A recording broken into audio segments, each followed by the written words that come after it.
Lundi 20 mai 2024, mesdames et messieurs, c'est toujours un plaisir de vous retrouver dans cette nouvelle édition du Journal de Viva en version française. Dans les actualités de ce jour, parlons de la tournée du président de la République dans le sud de Madagascar. Le président Andry Rajoelina a tenu sa parole, une promesse qu'il a faite lors de la campagne au mois d'octobre 2023 face à la population de Saqqara. Le chef de l'État est venu dans ce lieu aujourd'hui pour apporter de l'éclairage à chaque ménage, mais aussi en distribuant des poussins à la population. Reportage de Ruth Christelle Ragoutmalal et Erira Slofarmanan. Le président Andry Rajoelina et la population de Saqqara sont unis par un lien fort. Même si c'est le lundi de Pentecôte, le chef de l'État est venu, comme il l'a dit durant la campagne présidentielle au mois d'octobre dernier. Il n'est pas venu les mains vides, mais a apporté de la lumière et des aides pour chaque foyer. Par ailleurs, diverses infrastructures sont déjà en cours de construction à Saqqara, outre ceux qui ont déjà été faits, comme les écoles, le stade Manara Pinch, mais surtout le barrage de Fierinan. Saqqara est le portail vers le sud-ouest du pays et doit briller en matière de développement. La population de Saqqara a aussi reçu des poussins aujourd'hui afin de les appuyer à promouvoir leur élevage. Cela entre dans le cadre de la politique de l'État qui est d'atteindre l'autosuffisance alimentaire. Après Saqqara, c'est Béthiou qui en réalisera à Béthiou ce qui n'a pas été fait en 60 ans. Le défi lancé par le chef de l'État à la population locale est d'achever la route nationale numéro 10 reliant Mbovumbe et Béthiou après que la RN13 soit terminée. En outre, la population de Béthiou qui n'a pas été oubliée en matière de distribution d'éclairage par ménage ou à Zavanawanao. Reportage de Ruth Christelle Ragoutmalal et Erira Slofarmanan. Le président de la République, Andry Rajoelina, changera l'histoire du district de Béthiou pour que le développement impacte la population. Ainsi, la route nationale numéro 10 reliant Mbovumbe à Béthiou sera réhabilitée si cette route n'a fait l'objet d'aucune réhabilitation depuis la colonisation, a-t-il souligné. L'appel d'offres en ce sens est déjà lancé et les travaux commenceront bientôt, a déclaré le numéro 1 Malagasy. Par ailleurs, la distribution de lampes dans tous les foyers fait partie de la priorité du gouvernement. C'est pourquoi la distribution des kits solaires à Zavanawanao a débuté ce jour pour ce district. Le président a été clair, chaque foyer devrait en bénéficier, a-t-il insisté auprès du maire et du chef Fukontan. Les habitants se sont réjouis de ce discours du président et espèrent un avenir meilleur pour ce district. Restons toujours dans le sud de Madagascar, toujours concernant la tournée du président de la République. Hier, jour de Pentecôte, le président Andry Rajoelina était dans le district de Tsiumbe, ce district qui possède actuellement un CRNM ou centre de réhabilitation nutritionnelle et médicale. La mise en place de ce centre prouve la volonté de l'État d'améliorer les conditions de vie du peuple. Ce n'est seulement que de l'aide ponctuelle que l'on apporte à Tsiumbe selon le président Andry Rajoelina, mais une aide qui prouve que l'État est toujours aux côtés de la population. Reportage signé Judical Ranjenirin et Andora Zanjaibé.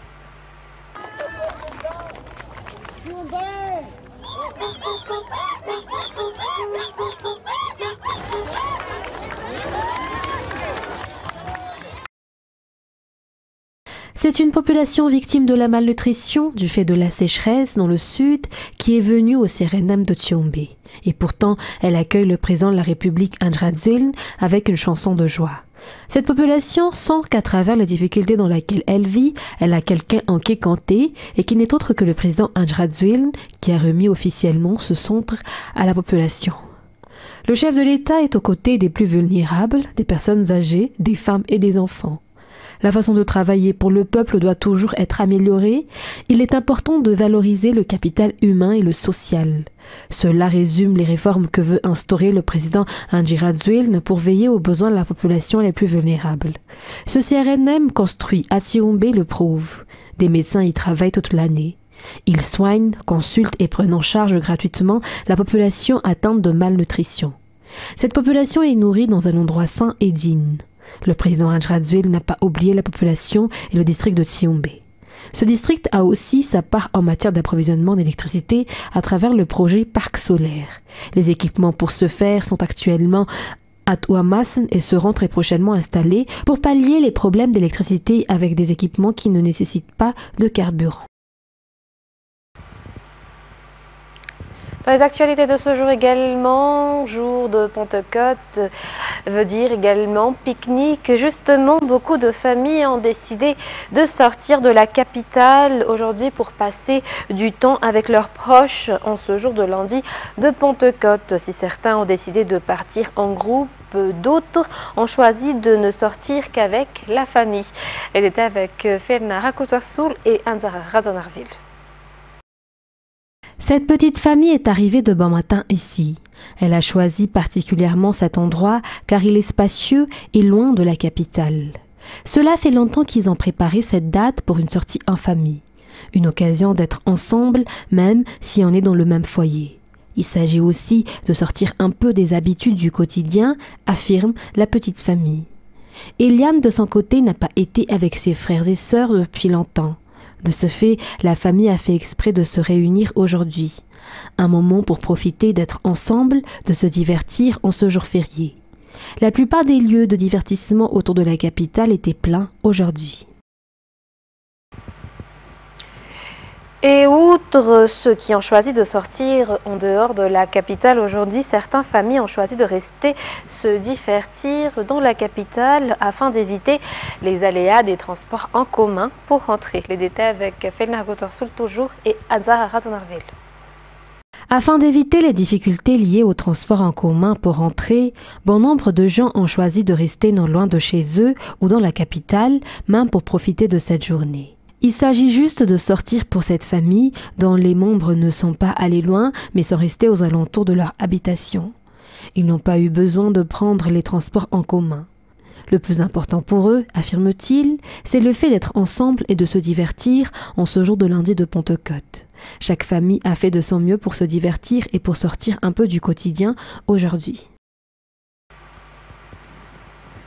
Dans un tout autre sujet, à présent, page économique. Le nombre des touristes qui visitent les allées des Baobabs dans la région Ménabé est en hausse actuellement. De plus, nous sommes également en haute saison selon les guides touristiques locaux. Reportage de Radio Mananzatouv et Sej Anjenab. L'allée des Baobabs dans la région Ménabé est un lieu qui attire bon nombre de touristes.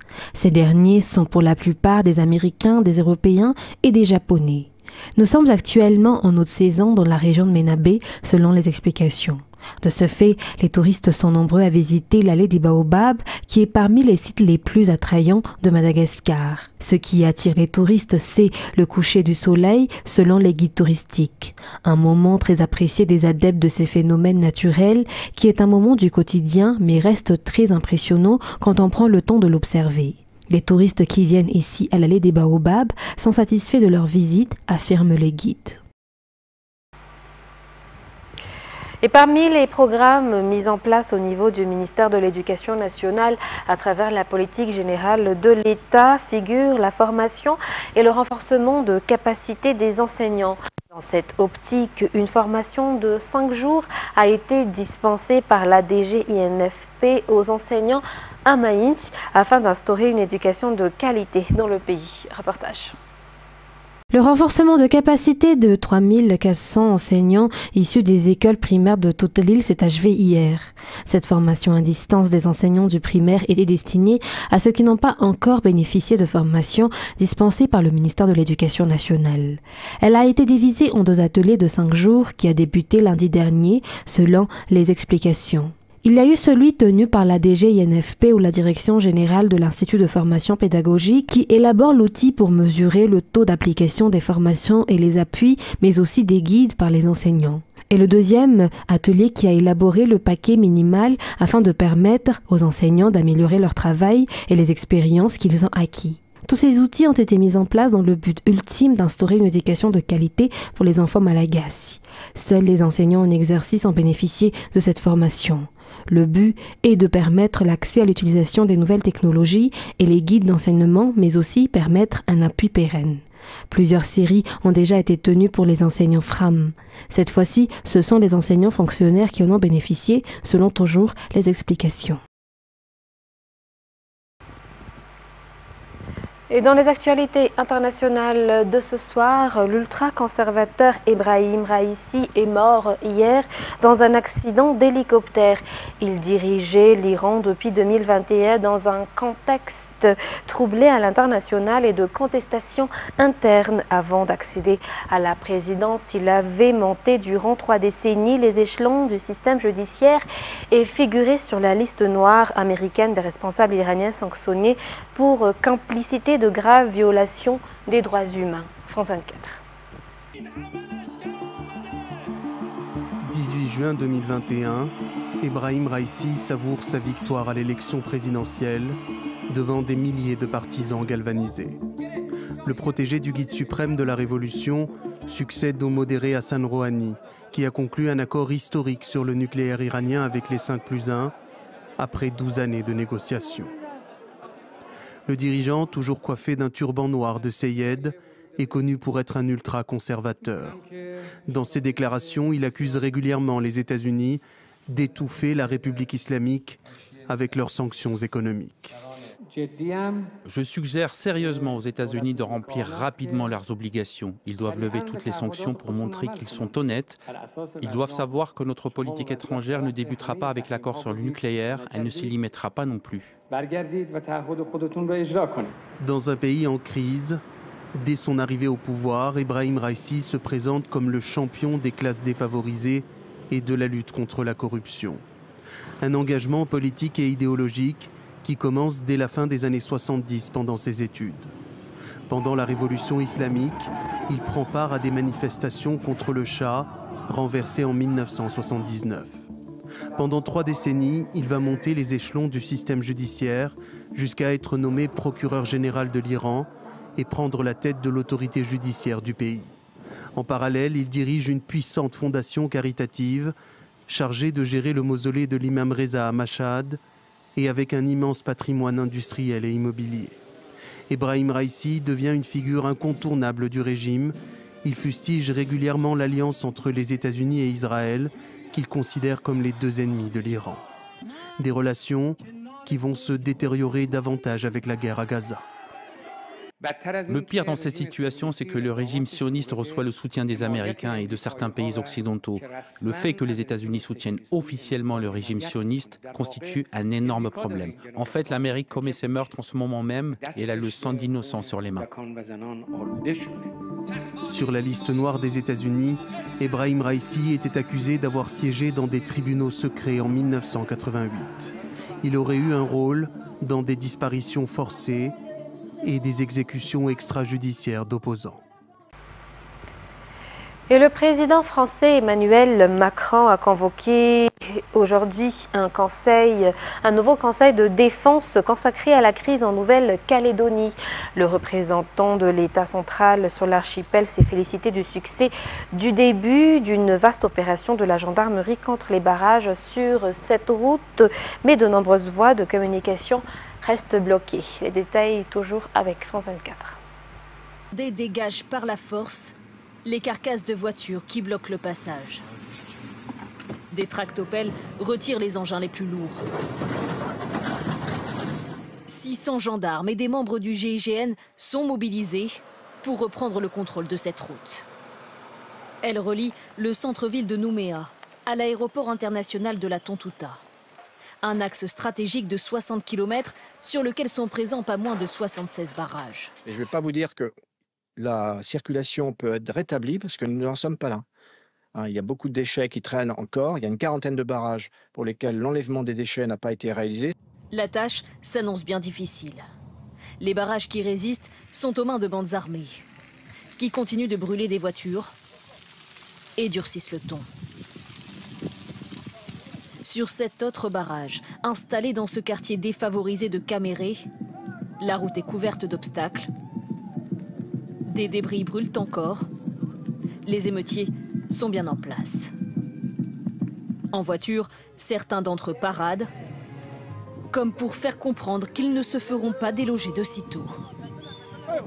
De l'aveu même de la maire de Nouméa, il n'est pas facile de les chasser. Et malheureusement, on a des émeutiers qui sont extrêmement mobiles. La crainte, c'est qu'il va falloir sécuriser pendant des jours, parce que quand vous avez levé un barrage, eh bien, ils reviennent, ils en construisent un autre. Voilà, ils lâchent pas la partie. Après avoir sécurisé, il faudra encore rendre praticables ces axes routiers, jonchés de nombreux débris, sur lesquels le bitume a fondu par endroits. Et le nouveau président de Taïwan, Lai Ching-te, a prêté serment aujourd'hui à Taipei. Dans son discours d'investiture, il a appelé la Chine à cesser ses intimidations politiques et militaires et a dit espérer que Pékin choisira le dialogue aux dépens de la confrontation. Le pouvoir chinois a réagi en avertissant que les efforts visant à l'indépendance de Taïwan déboucheraient sur une impasse. France 24 toujours.